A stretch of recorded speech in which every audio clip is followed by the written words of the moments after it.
Hi, it's Dr. T, and in this episode, we're answering the question, how do you know what is true? Well, how do any of us know what is true?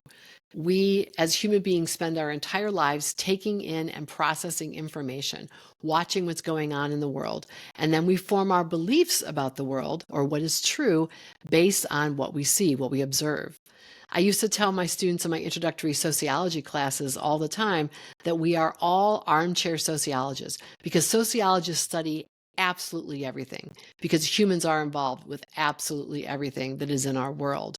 And so we all take a look at the world, we take in information. Scientists call this data collection. We're all doing that all the time.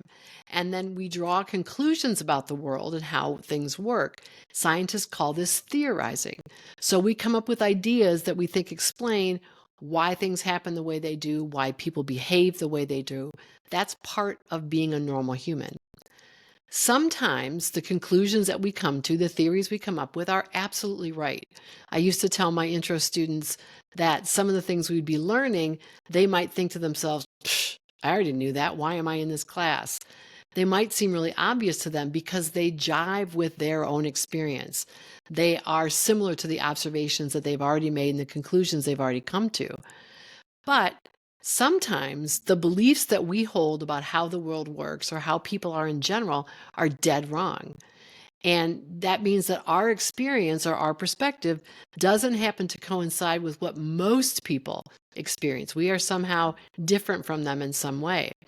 So why do we come to these conclusions? It's that don't conform to the norm. It's because we are doing it based on limited information, or our scientific method is not up to snuff, if you will. So we look at the world, we have our own experience, we have the experience of our family, our friends, our community that we live in. We've based our experience on this small little piece of the world. That's what scientists would call a limited sample size. We just haven't seen enough of the world to see the full range of experience that's out there. Doesn't mean there's anything wrong with our experience. It just means that it's limited based on the experiences of the social circle that we've had up till now. The other issue we have when we start talking about how do we know what is true is that many times we confuse facts and opinions. So let's take the example of poverty, which we spent quite a bit of time talking about in previous episodes. So whether we should help people who are living in poverty, how much we should help people who are living in poverty, those are matters of opinion. So some people might say, you're on your own, pal. Others might say we should be doing a lot. That's a matter of your moral compass, who you are, your values, those sorts of things.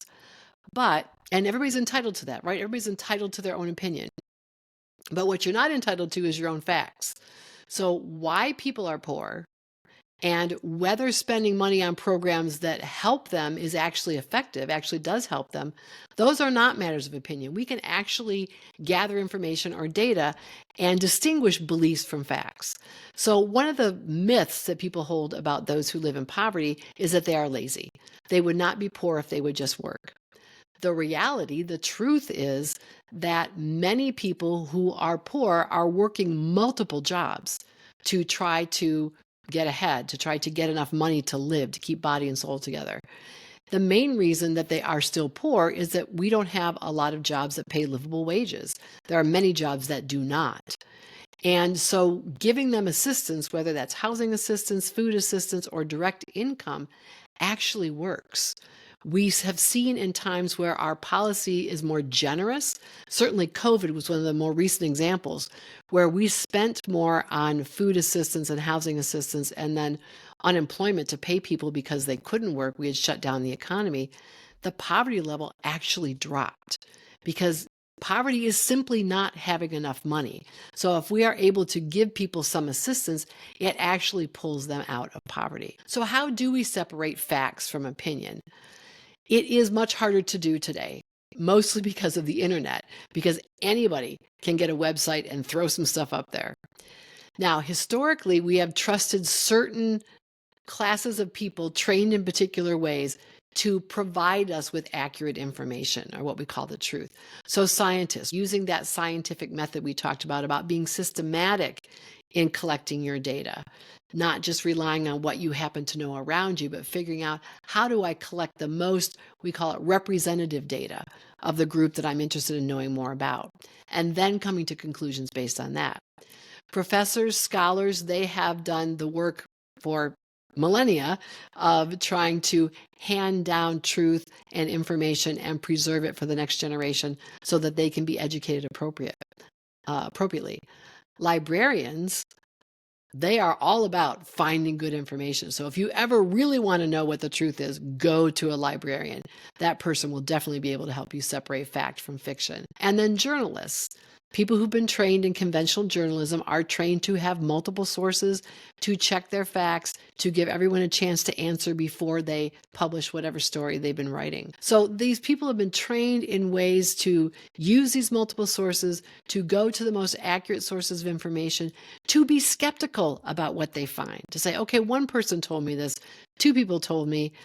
If I'm a journalist, I need three maybe to make sure that I got it right. Or if you're collecting data, you want 1,000 people in your sample, not 5 people in your sample, so that you can make sure you're getting good information. And then always testing whatever comes out that's new against what you already know. So just because something comes out and it's new doesn't mean it's wrong, but it is an opportunity to be skeptical and say, well, wait, let me get some more information and see if something new is really happening. Because this happens in science all the time. People say, oh, well, science said we should do this for diet, and now they're changing their mind about diet and we should do something different. They got it wrong. No, they didn't get it wrong. They just got more information. And if you get information that doesn't coincide with what you think you already know, then what you do is try to gather more data, more information to see if maybe you had it wrong before, and now this new thing that doesn't quite fit is actually right. But you don't want to just take that new thing and go, aha, this is it. This is the reality. Let's be skeptical. Let's get some more information before we come to that conclusion. So, pitfalls to avoid when you're trying to find out what is actually true. Your basic general internet search doesn't always yield the most trustworthy results.